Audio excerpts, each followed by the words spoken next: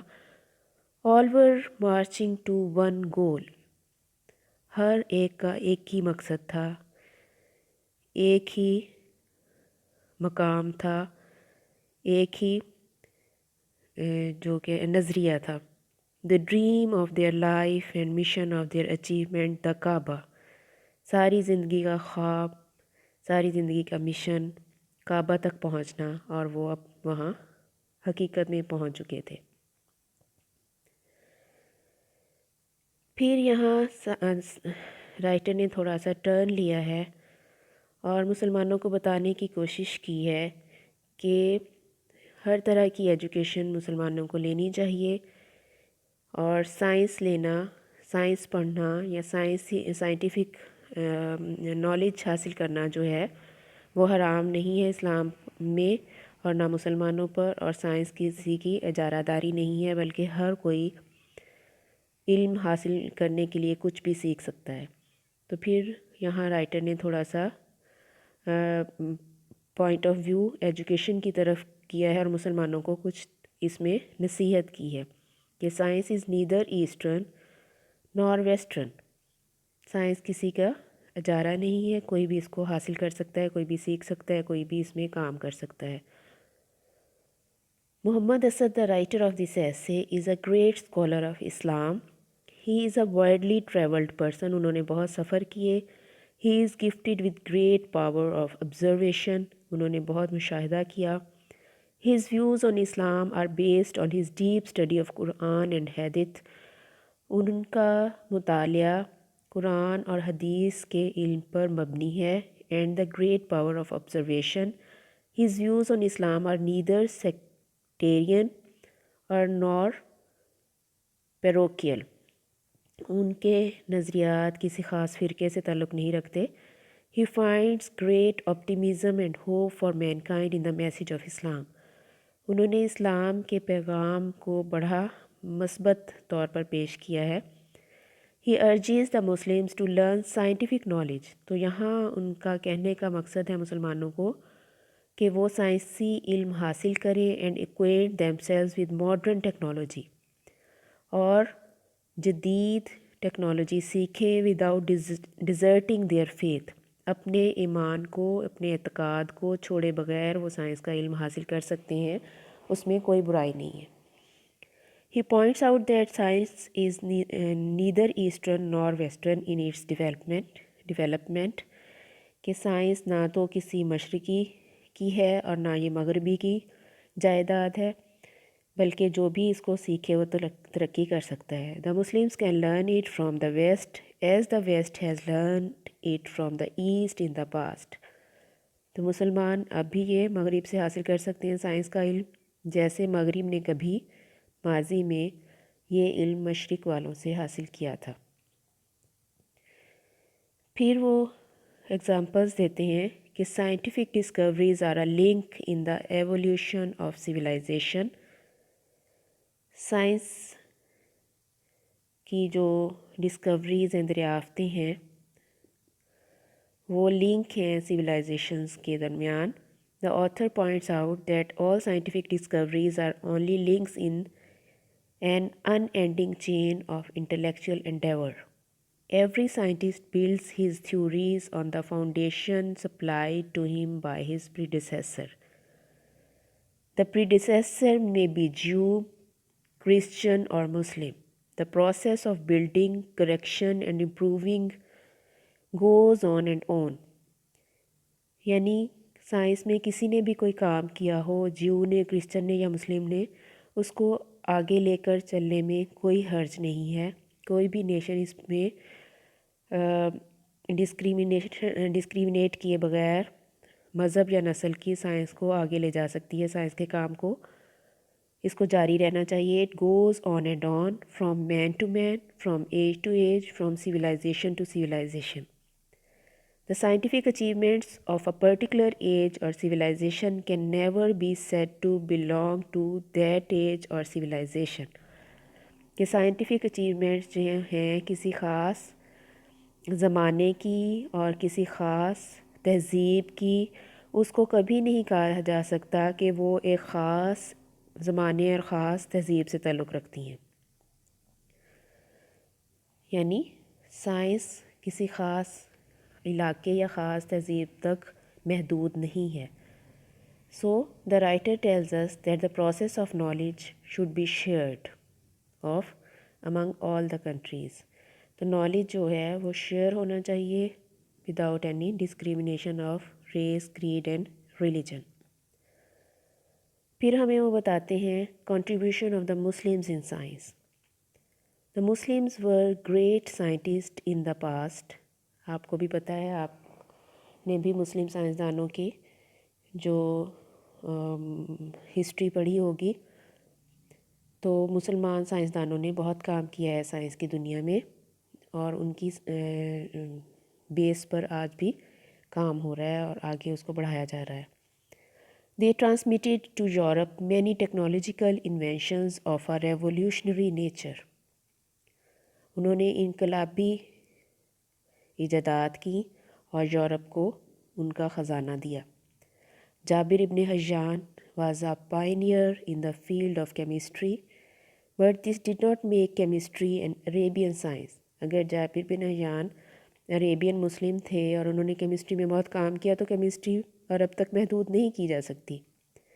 Nor algebra and trigonometry could be described as Muslim sciences, though they were invented by the Muslims.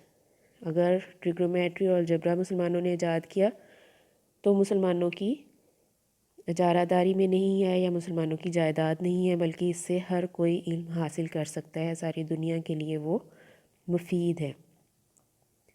In the same manner, we cannot call theory of gravity English in its nature, though it was discovered by an Englishman. تو theory of gravity کو بھی ہم particularly English لوگوں کی میراث نہیں کہہ سکتے۔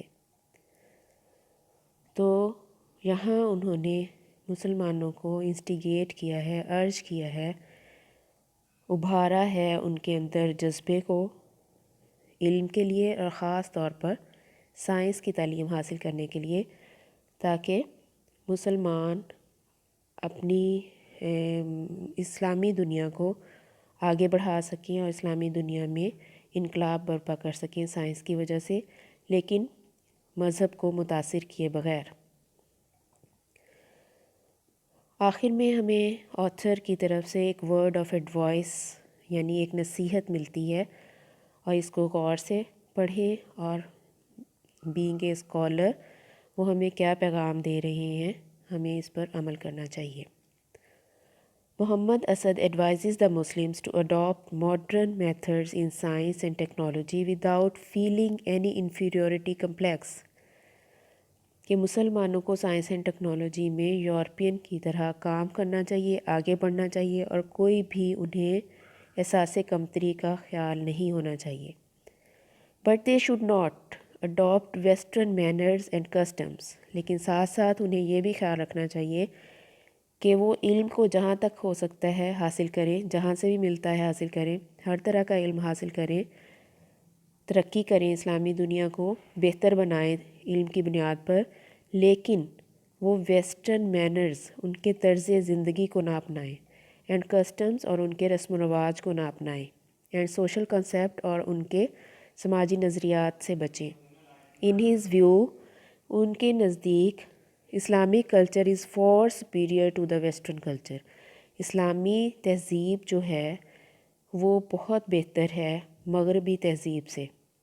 They can retain their freedom and pass it on to western men. وہ کہتے ہیں کہ اپنی تہذیب کے اندر رہتے ہوئے وہ اپنے آزادی کو قائم رکھ سکتے ہیں اور اس کو مغربی انسان تک بھی منتقل کر سکتے ہیں۔ If they make advancement in the field of science and technology along with the worship of Islamic principles. اگر وہ ترقی کریں گے سائنس اور ٹیکنالوجی کے میدان میں اور اپنے اسلامک پرنسپلز کو، اسلامی اصولوں کو قائم رکھیں گے تو وہ اسلامی دنیا میں انقلاب برپا کر سکتے ہیں۔ Their unity cannot be torn by the West if they are committed to make new researches in every field of life. اگر وہ زندگی کے ہر میدان میں نئی تحقیقات کریں گے تو مغربی دنیا کبھی بھی ان کی یونٹی کو، ان کے اتحاد کو نہیں ختم کر سکتی۔ They must not adopt western culture. Again he is advising کہ ہمیں ویسٹرن کلچر کو اڈاپٹ نہیں کرنا بلکہ ان کے نالج کو اڈاپٹ کرنا ہے۔ Only in this way they can dominate the world. صرف مسلمان اس طریقے سے ہی دنیا پر راج کر سکتے ہیں، دنیا کے اوپر چھا سکتے ہیں، دنیا میں اپنا نام پیدا کر سکتے ہیں۔ تو یہ محمد اسد جو کہ کنورٹڈ مسلم تھے اور انہوں نے بہت ریسرچ کی ہے ہر میدان میں مسلمانوں کے لیے اور بہت نالج دیا ہے مسلمانوں کو، ہر طرح سے انہوں نے ہیلپ کی ہے اسلام کی۔ مے اللہ بلیس ہز سول ان جنہ۔